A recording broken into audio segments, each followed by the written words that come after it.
One of the materials available in our range is Italian silk, and as you may guess by the title, yes, we do import it from Italy, but why go to all that trouble? Well, the reason why is because we think that this is one of the highest quality silk to use when it comes to shoes.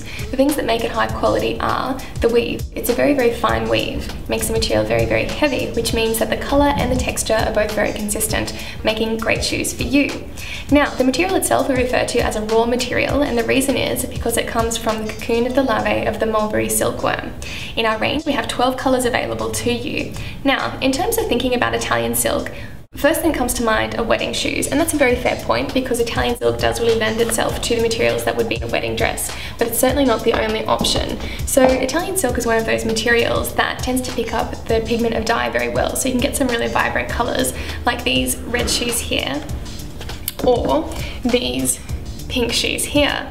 But when it comes to Italian silk as well, you should keep in mind that it's great to contrast different colours, particularly if you're making the shoes just from Italian silk, because then you don't run into any sort of issues of matching textures. So a good example of that are these ballet flats here, and with these ones I've used white for the body, purple for the embellishment.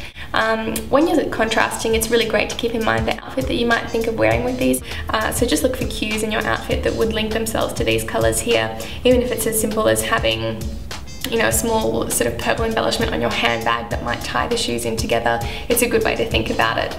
Another example of contrasting colours is with these ruffle shoes here, and these are my favourite at the moment, which changes from time to time, but these are they at the moment.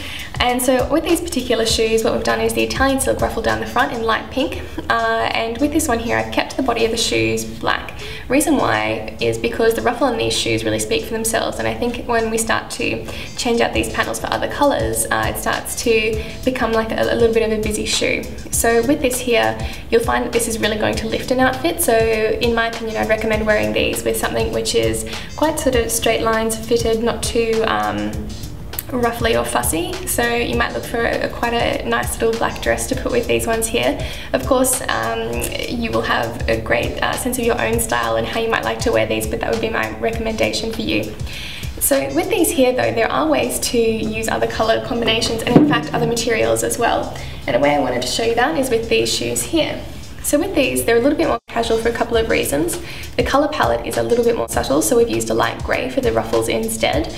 We've also used a 1.5-inch heel, which immediately starts to bring it into a more casual sort of look, but certainly because we've used a nice kitten heel, it doesn't take it into the realms of being really casual. It's still a nice feminine shape. Through the body of the shoe, we've also used kid skin, and this soft leather here is a little bit duller than the Italian silk, and again helps to step it in a slightly different direction, but certainly is still very complementary to the ruffle there on the shoe. So that's our Italian silk, and I hope you enjoy designing with it.